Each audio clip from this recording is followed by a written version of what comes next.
Tu le sais, si tu investis activement aujourd'hui sur les marchés financiers ou si tu places ton argent sur différentes classes d'actifs, que ce soit les cryptos, l'immobilier, que ce soit même la bourse, etc., il y a toujours un intérêt à avoir une vision long terme parce que ça va te permettre de lisser la volatilité sur le court terme et surtout d'avoir des performances plus importantes. Il y a plein d'études académiques qui montrent aujourd'hui que c'est beaucoup plus pertinent et intéressant pour l'investisseur d'investir sur le long terme plutôt que d'essayer de timer les meilleurs moments pour pouvoir rentrer et sortir du marché. Parce qu'en général, même si on arrive à le trouver une fois, le plus bas ou le plus haut, peu importe, ça va faire plutôt partie du ressort de la chance que d'une réelle capacité de pouvoir déterminer les plus bas ou les plus hauts, et que la plupart du temps, en essayant de timer le marché, on va avoir des performances plus faibles que d'être tout simplement le marché. Et c'est d'ailleurs de cette idée où est née l'utilisation et la démocratisation des ETF, puisque la plupart des études démontrent aujourd'hui que même les gestionnaires et les gestionnaires de fonds et les professionnels de la finance ne sont pas capables sur une période relativement longue de faire mieux que le marché, même avec de la gestion active. Donc justement, avec cette idée-là, c'est de se dire, tiens, vu que moi je ne suis pas un professionnel de la finance et vu que j'ai pas aujourd'hui les compétences nécessaires et j'ai peut-être pas envie de surperformer le marché, d'ailleurs même les professionnels aujourd'hui ne sont pas capables de le faire, je vais plutôt m'orienter vers une stratégie passive qui certes n'aura pas pour vocation à battre le marché, mais tout simplement d'avoir déjà les performances du marché. Donc c'était vraiment de cette idée-là où est née la démocratisation et l'utilisation des ETF. Mais malgré ça, malgré toutes les études académiques, malgré toutes les recherches qui ont été effectuées et qui ont prouvé que c'était un bon moyen d'investir, il y a encore des personnes aujourd'hui qui veulent faire du market timing, qui veulent déterminer les meilleurs moments pour pouvoir rentrer, sortir du marché ou qui veulent faire du stock picking. Et donc moi, je voulais te faire une vidéo justement à ce sujet pour t'aider à réfléchir sur cette question. Je ne vais pas te dire ce qu'il faut faire ou pas faire, tu seras bien évidemment libre de faire ce que tu veux, mais avant de faire du market timing ou avant de t'orienter vers une stratégie plutôt qu'une autre, je t'invite vraiment à regarder cette vidéo jusqu'à la fin parce que je pense que ça va nourrir ta réflexion sur le sujet et sur les potentiels risques liés à l'utilisation du market timing. Et c'est vrai que c'est le problème de pas mal de débutants, c'est-à-dire qu'ils se disent déjà à la base, ils ont compris l'intérêt d'investir sur le long terme et ils se disent, moi c'est bon, je vais investir sur le long terme, par exemple pour le cas du Bitcoin, mais ils vont continuer de regarder des graphiques avec une bougie égale 1 heure, voire même encore plus court quelquefois. Là, j'ai mis le cas du Bitcoin face au dollar avec une bougie qui représente 4 heures. Et c'est vrai qu'il y a pas mal de débutants qui regardent ce genre de graphique et qui se disent tiens, je pense que ça peut encore descendre plus bas. En tout cas, ça va les inciter à faire du market timing. Alors que si réellement on investissait sur le long terme, en fait, on va plutôt s'orienter sur ce genre de graphique en prenant une bougie égale 1 mois. Et là, tout de suite, en fait, les bruits sur le court terme, les fluctuations sur le court terme sont quand même nettement plus lissées. Et là, on a une vraie tendance qui commence à se dessiner et on peut tout de suite avoir des décisions, je pense, qui sont plus rationnelles si on a un horizon de temps qui est beaucoup plus long terme. Donc d'où l'objectif de cette vidéo. Et là, il y a une étude qui a été effectuée et je te mettrai tous les liens qu'il faut dans la description de la vidéo si tu veux croiser les informations.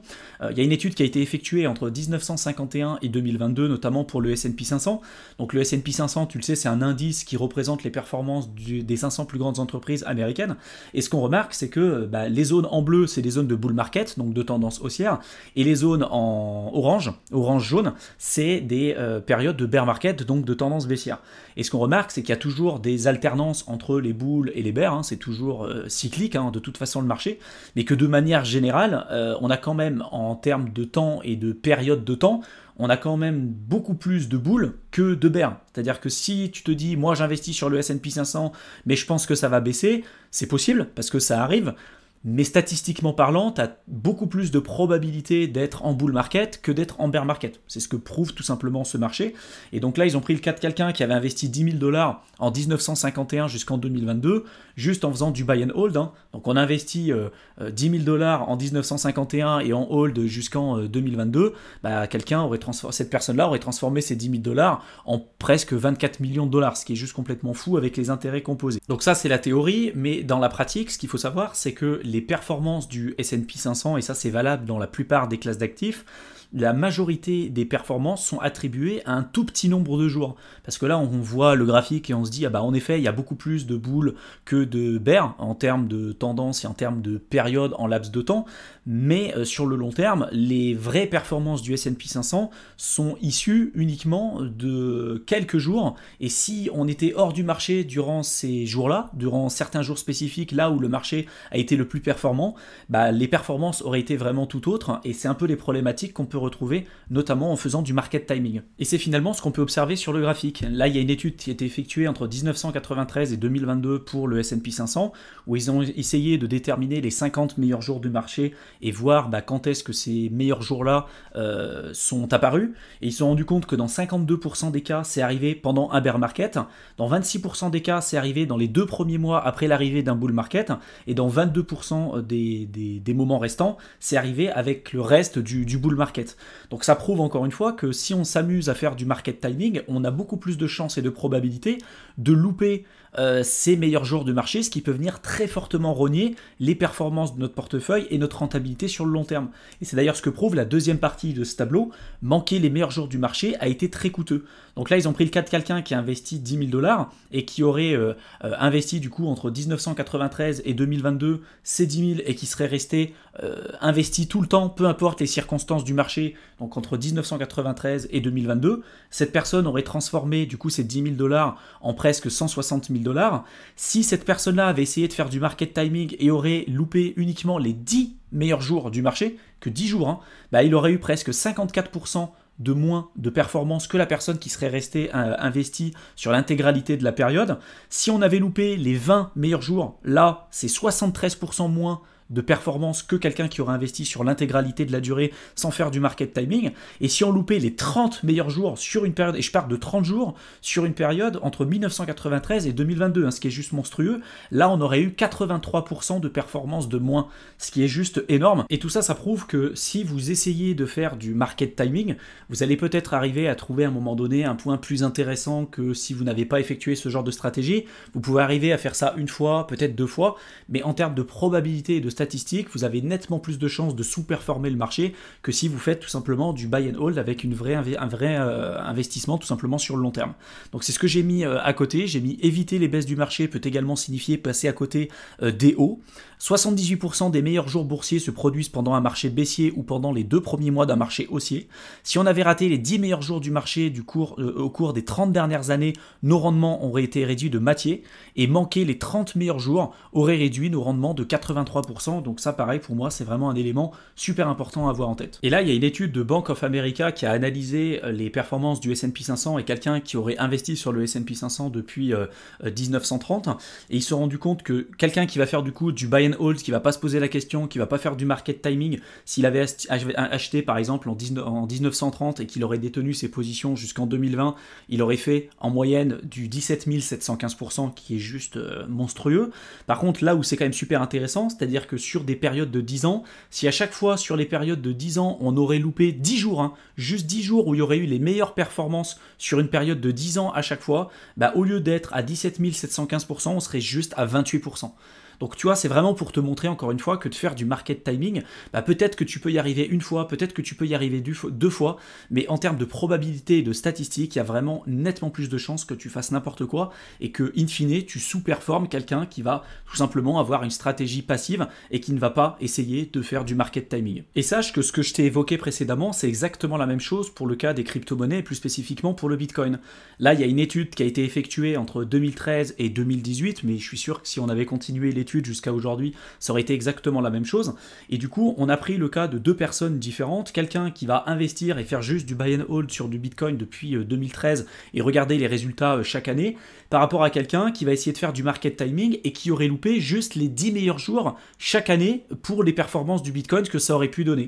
Et au final, on se rend compte qu'en 2013, si on avait juste fait du buy and hold, quelqu'un qui aurait du coup profité de tout le marché et même des meilleurs jours du coup sur la croissance du Bitcoin aurait fait une performance annualisée de 660%.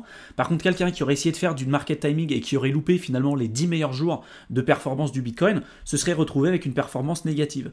Exactement la même chose en 2014, quelqu'un qui aurait fait du buy and hold aurait fait 76% de rendement cette année, alors que la personne qui aurait fait du market timing et qui aurait loupé les 10 meilleurs jours sur cette année se serait retrouvé sur des performances négatives. Même chose en 2015.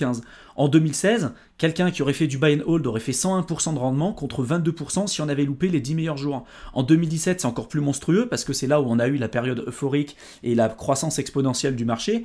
Donc celui qui aurait fait juste du buy and hold, lui, il aurait fait 1136%. sur du Bitcoin avec du buy and hold, l'autre aurait fait du 232%, ce qui est clairement pas dégueu par rapport à ce qu'on peut retrouver sur les autres classes d'actifs comme le S&P 500 ou autre, mais c'est quand même nettement moins, et là je te parle juste de 10 jours qu'on aurait loupé sur une année. Il y a quand même 365 jours sur une année. Si tu loupes 10 jours sur une année, on peut se dire que c'est pas monstrueux. Mais si, en termes de performance, c'est juste incroyable. Et donc, il faut vraiment faire attention à tout ça. J'en profite pour te dire quand même que la bourse, ça existe depuis quand même très longtemps. Il y a énormément d'études académiques et de ressources qu'on peut retrouver aujourd'hui sur Internet qui nous montrent quand même l'évolution du cours et la croissance de la bourse au fur et à mesure du temps. Et là, tu vois, je t'ai mis l'évolution de la bourse depuis 1870 et on en a connu des crises. Il y a eu la Première Guerre mondiale, la Seconde Guerre mondiale, la crise de 29, la Grande Dépression. Il y a eu également la guerre du Vietnam, la guerre de Corée, la décennie perdue, la crise des subprimes, etc. Et malgré tous ces événements-là, à chaque fois, la bourse, de manière générale, a dépassé son précédent plus haut. Est-ce que ça continuera de le faire dans les prochaines années ?